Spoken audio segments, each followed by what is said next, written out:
Good morning friends, मैं इंदू एक बार फिर से अपनी करंट बम की क्लास को लेकर के नई सुबह नए प्रश्नों के साथ आपके सामने उपस्थित हुआ हूं। 10 बेहतरीन प्रश्नों के साथ सिर्फ 20 से 22 मिनट में आपको लूंगा और आपके पूरे करंट को मैं कवर कराने की कोशिश करूंगा। ठीक, शुरुआत करते हैं हमेशा की तरह अपने एक उत्तम विचार के साथ। आज का विचार क्या कहता है? आज का सुविचार देखिए, बहुत बड़ी बात है, बहुत ध्यान से सुनिएगा। समय और भाग्य दोनों परिवर्तनशील हैं। कौन कौन चेंजिंग करता है? आपका टाइम चेंज होता है, भाग्य भी। इसलिए अच्छे समय में अभिमान और कठिन समय में चिंता, अच्छे समय में अभिमान और कठिन समय में चिंता ना करें, दोनों बदलेंगे जरूर। बहुत बड़ी बात है। जब हमारा समय और भाग्य खराब होता है तो हमारा अधिकतर समय किसमें व्यतीत होता है? चिंता में। ठीक, और जब हमारे पास समय और भाग्य अच्छा होता है तो हमारे पास चीज़ें आ जाती हैं, भौतिक साधन उपलब्ध हो जाता है। ठीक है, सारी चीज़ें जो हम लोग अपेक्षा करते हैं वो मिल जाती है, तो हमारे ऊपर क्या सवार हो जाता है? अभिमान, घमंड। इसलिए ये बातें आपके जीवन में बहुत महत्वपूर्ण हैं। यदि समय और भाग्य दोनों सही हो तो अभिमान मत करिए, और समय और भाग्य दोनों खराब हो तो चिंता मत करिए, क्योंकि ये दोनों बदलेंगे जरूर। दुनिया में ऐसी कोई विपत्ति नहीं है, ऐसी कठिनाई नहीं है जो बदलती ना हो। एक समय तक ही होता है। स्ट्रेस का एक लिमिट पीरियड होता है और खुशियों का भी एक लिमिट पीरियड होता है। इसलिए हमें दोनों कंडीशन में एक बैलेंस बना करके चलना चाहिए और एक बैलेंसिंग लाइफ जीना चाहिए। आज का सुविचार यही था। ठीक, बढ़ते हैं अपने आज के पहले क्वेश्चन की ओर, करंट बम के पहले क्वेश्चन की ओर। क्वेश्चन क्या कह रहा है? बढ़िया क्वेश्चन, बहुत बड़ी डील है, आएगा। हाल ही में किसने वार्नर ब्रदर्स स्टूडियो को खरीदने का ऐलान किया है? मेटा, नेटफ्लिक्स, अमेजन, इनमें से कोई नहीं। तो कितने बच्चे वार्नर ब्रदर्स स्टूडियो को नहीं जानते होंगे, लेकिन अगर वो हॉलीवुड की मूवी देखते होंगे तो सबसे पहले जिस चीज का नाम वो देखते होंगे उसका नाम आता है डिस्कवरी। ठीक, ये बहुत बड़ा प्रोडक्शन हाउस है और इसका पूरा नाम है वार्नर ब्रदर्स डिस्कवरी। ठीक, प्रोडक्शन हाउस मतलब जो फिल्मों में पैसा लगाता हो, जो फिल्में बनाता हो। ये हॉलीवुड का आप कह सकते हैं कि सबसे बड़ा प्रोडक्शन हाउस है, जिसको जो बिकने जा रहा है बहुत बड़ी धनराशि में, $72 बिलियन की, $72 बिलियन की धनराशि में बिकने जा रहा है। और इस $72 बिलियन में इसको खरीदने वाली संस्था कौन है? उसी में से आपको आंसर चुनना है। मेटा, नेटफ्लिक्स, अमेजॉन, इनमें से कोई नहीं। तो इसको खरीद रहा है कौन? नेटफ्लिक्स। नेटफ्लिक्स बहुत तेजी से ग्रो कर रहा है और वो वार्नर ब्रदर्स स्टूडियो को खरीदने जा रहा है $72 बिलियन की धनराशि में। तो एक हॉलीवुड का आप कह सकते हैं सबसे बड़ा प्रोडक्शन हाउस बिकने जा रहा है और उसको नेटफ्लिक्स खरीद रहा है। तो इसका राइट आंसर है ऑप्शन नंबर बी, नेटफ्लिक्स। बढ़ते हैं आज के दूसरे क्वेश्चन की ओर। क्वेश्चन नंबर 2, हाल ही में 11वां भारत अंतर्राष्ट्रीय विज्ञान महोत्सव कहाँ शुरू हुआ है? हाल ही में 11वां भारत अंतर्राष्ट्रीय विज्ञान महोत्सव कहाँ शुरू हुआ है? मुंबई, पंचकुला, कोलकाता, इनमें से कोई नहीं। यदि आपसे कोई ये कहे कि भारत में विज्ञान की सबसे बड़ी विज्ञान का सबसे बड़ा सम्मेलन कौन है, तो वो आपका है भारत अंतर्राष्ट्रीय विज्ञान महोत्सव। और इसमें भारत देश की ही नहीं, भारत के साथ साथ विदेशों के भी संगठन, संस्थाएं भाग लेती हैं। विदेशों के भी संगठन, संस्थाएं जो विज्ञान से जुड़ी हैं, संस्थाएं भाग लेती हैं। ठीक, तो इस वर्ष जो है आयोजित हुआ है कहाँ पर? पंचकुला हरियाणा। यहाँ पर भारत अंतर्राष्ट्रीय विज्ञान महोत्सव जो है हुआ है पंचकुला हरियाणा में। तो इसका राइट आंसर है ऑप्शन नंबर बी, पंचकुला। खटाखट आंसर देते रहिएगा। और मैं जैसे कल की क्लास में मैंने बताया था, मैं आज भी क्लास में कहता हूं आपसे, जो मुझसे जल्दी से आंसर दे देगा तो समझ लीजिए उसका करंट, और मैं जो शाम को जीएस की क्लास लेकर के आता हूं उसमें भी जो अगर मुझसे भी तेजी से आंसर दे लेगा तो उसको मैं जानूंगा कि हाँ वो परफेक्ट है, इन चीज़ों में परफेक्ट है। ठीक, जितना हो सके इस वीडियो को शेयर करिए, लाइक करिए और कमेंट करिए। क्वेश्चन नंबर 3, करंट बम का क्वेश्चन नंबर 3। हाल ही में चर्चा रही Kashmir in the line of fire के लेखक कौन है? ठीक, इस किताब की सेलिंग बहुत तेजी से हो रही है और इस किताब में है क्या? कश्मीर के बारे में। किसके बारे में है? कश्मीर के बारे में है। कश्मीर के बारे में है। ठीक, कश्मीर के बारे में क्या है? ठीक, कश्मीर की संस्कृति, कश्मीर की संस्कृति के बारे में है। ठीक, कश्मीर की विरासत के बारे में है, कश्मीर की खूबसूरती के बारे में है, पर्यटन के बारे में, इसके साथ साथ कश्मीर के तनाव के बारे में है, कश्मीर के तनाव के बारे में है। ठीक, जिसे दुनिया का स्वर्ग कहा जाता था, भारत का स्वर्ग कहा जाता था, वो जगह भारत पाकिस्तान के विभाजन के बाद आज तक जो है जिन परिस्थितियों से गुजरी है, उन परिस्थितियों को इस बुक में Kashmir in the line of fire में रेखांकित किया गया है। और इसके लेखक जो हैं वो हैं आपके कौन? रंजन महाजन। ठीक, रंजन महाजन इसके लेखक हैं और ये आपके मेजर जनरल रह चुके हैं सेना में। उनकी ये पुस्तक है Kashmir in the line of fire. ठीक, सेना में ये मेजर जनरल। ठीक, तो इसका राइट आंसर होगा ऑप्शन नंबर बी, रंजन महाजन। बढ़ते हैं अगले क्वेश्चन की ओर। क्वेश्चन नंबर 4, खटाखट आंसर देते रहिएगा, जितना हो सके इस वीडियो को शेयर करिए, लाइक करिए। बढ़िया क्वेश्चन, देखते हैं कौन बताता है। हाल ही में सिर्फ 3 साल की उम्र में दुनिया के सबसे कम उम्र के फेडरेटेड चेस प्लेयर ऑफ का खिताब किसने जीता है? ठीक, सर्वज्ञ कुशवाहा, अनीश सरकार, राहुल वीएस, ईशा शर्मा। ठीक, तो इसके पहले मैं आपको बताऊं कि इन चारों में से इसके पहले जिसके पास रिकॉर्ड था उसका नाम था प्रनीश कुमार।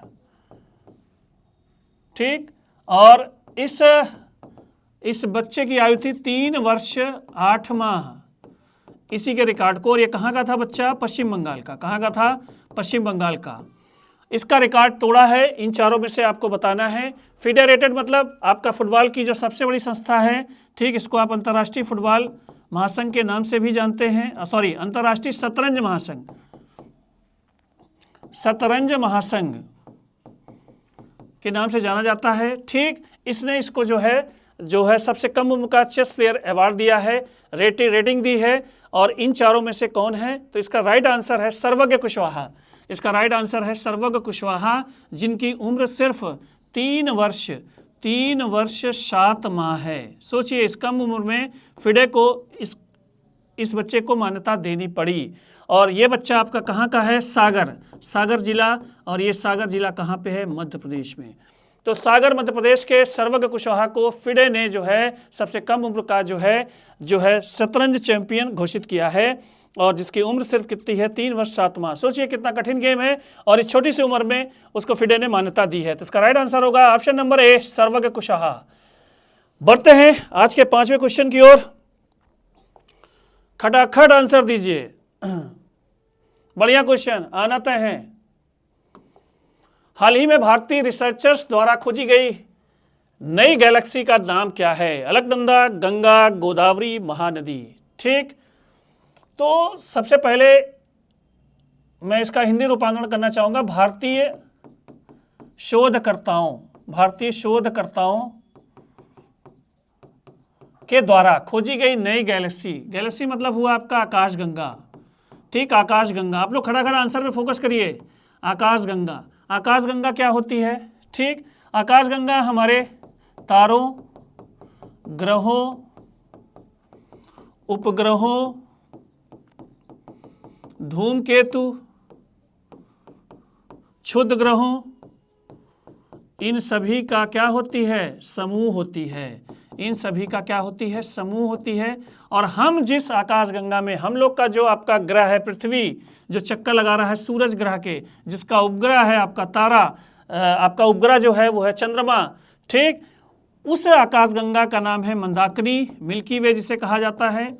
और हम लोगों ने एक नई गैलेक्सी की खोज की है, जिसमें भारतीय शोधकर्ताओं का पुणे के शोधकर्ताओं का बड़ा रोल है।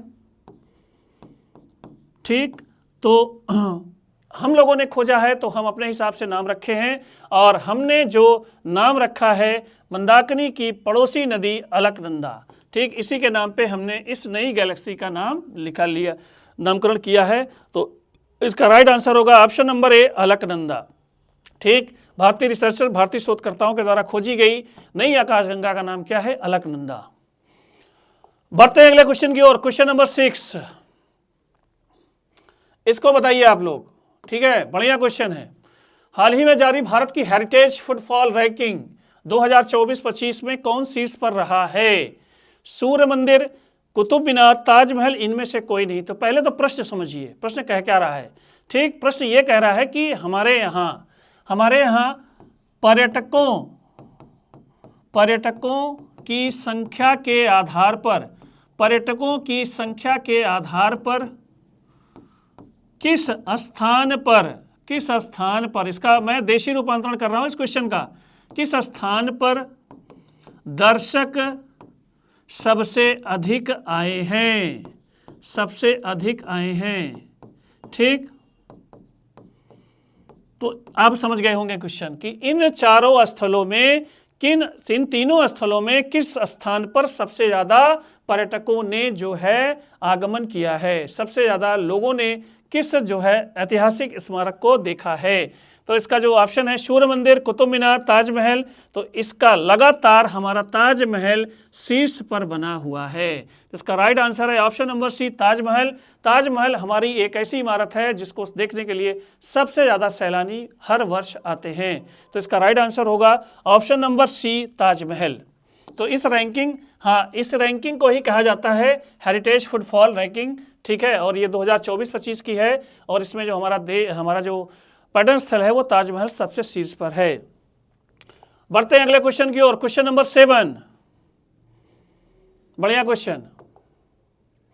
हाल ही में एप्पल ने किस भारतीय को अपना AI वाइस प्रेसिडेंट बनाया है? ठीक, एप्पल बहुत बड़ी कंपनी है, एक भारतीय को अपना आर्टिफिशियल इंटेलिजेंस डिपार्टमेंट का वाइस प्रेसिडेंट, उपाध्यक्ष बनाई है। ठीक है, उसका नाम पूछा है, वो नाम कौन सा है? गुरचरण सिंह, संजय साधु, अमर सुब्रमण्यम, इनमें से कोई नहीं। ठीक, कंपनी है कौन? एप्पल। डिपार्टमेंट है आपका कौन सा? Artificial intelligence. पद कौन सा है? वाइस प्रेसिडेंट, मतलब उपाध्यक्ष। इन चारों में से किसको बनाया गया है? तो इसका राइट आंसर है ऑप्शन नंबर सी, अमर सुब्रमण्यम। अमर सुब्रमण्यम को एप्पल ने अपना AI डिपार्टमेंट का वाइस प्रेसिडेंट, उपाध्यक्ष नियुक्त किया है। तो ये बहुत बड़ा पद है जिसको एक भारतीय ने ग्रहण किया है। तो ये अचीवमेंट है भारतीयों के लिए। तो इसका राइट आंसर होगा ऑप्शन नंबर सी, अमर सुब्रमण्यम। खटाखट आंसर देते रहिएगा, जरा सा भी आप अपना ध्यान हटाइएगा नहीं, और जब तक ये 10 प्रश्न ना हो जाए तब तक आप लोग बने रहिएगा, तेजी से आंसर दीजिएगा। बढ़िया क्वेश्चन, आना तय है, किसी न किसी एग्जाम में टकराएगा, और आना तो लगभग हर प्रश्नों को है। क्यों? क्योंकि दिन ब दिन जो हमारे एग्जाम हो रहे हैं उस पर करंट का रोल बहुत तेजी से बढ़ रहा है।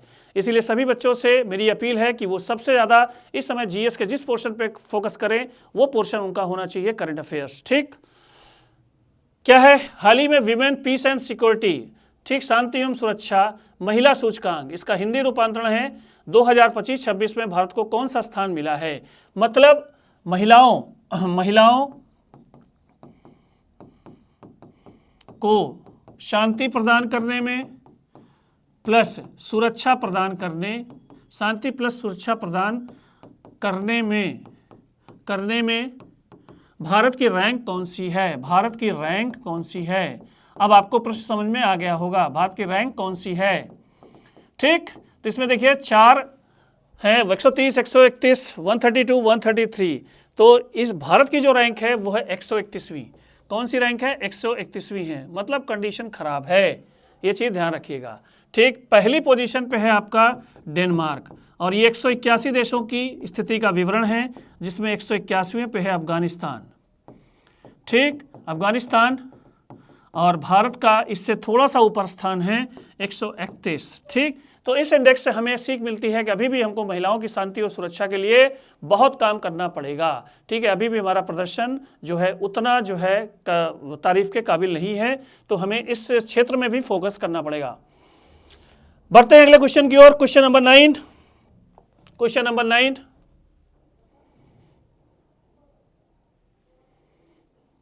क्वेश्चन नंबर 9 क्या कह रहा है? हाल ही में किसने रिकॉर्ड तीसरा IGPL खिताब जीता है? ठीक, राघव चुघ, जयचंद्रन वेणुगोपाल है, गगनजीत भुल्लर, इनमें से कोई नहीं। इनमें से किसने जो है तीसरी बार जो है ऐसा करने वाले पहले खिलाड़ी भी हैं, तो ये आपका जो है इसका फुल फॉर्म है Indian golf premier league, Indian golf premier league, ठीक। और ये गोल्फ प्रतियोगिता का, गोल्फ का प्रतिष्ठित टूर्नामेंट है,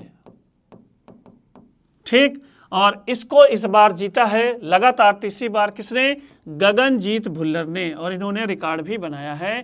तो इस बार के जो विजेता हैं IGPL के, वो कौन है? गगनजीत भुल्लर। और ये इन्होंने लगातार तीसरी बार ये पुरस्कार जीता है, टूर्नामेंट जीता है, और ऐसा करने वाले पहले भारतीय हैं, ठीक। तो इसका राइट आंसर है option number C, Gaganjeet Bhullar. आज की करंट बम का 10वां प्रश्न, सभी लोग तैयार रहिएगा आज के अंतिम प्रश्न की ओर। बढ़िया क्वेश्चन है और ये आना तय है, इस क्वेश्चन को आना तय है। हाल ही में किस देश ने रेलोस समझौते की पुष्टि की है? रूस, कनाडा, डेनमार्क, इनमें से कोई नहीं। रेलोस समझौता अगर आपको पूछना था तो इसका मतलब एक पक्ष को और बताना था, लेकिन हमने दूसरा पक्ष नहीं बताया। इसका मतलब हमारा जो प्रथम पक्ष है वो आपका कौन सा देश है? भारत देश है, ठीक। अब प्रश्न ये घूम के बन रहा है कि भारत ने किस देश के साथ रेलोस समझौते की पुष्टि की है? रूस, कनाडा, डेनमार्क, इनमें से कोई नहीं।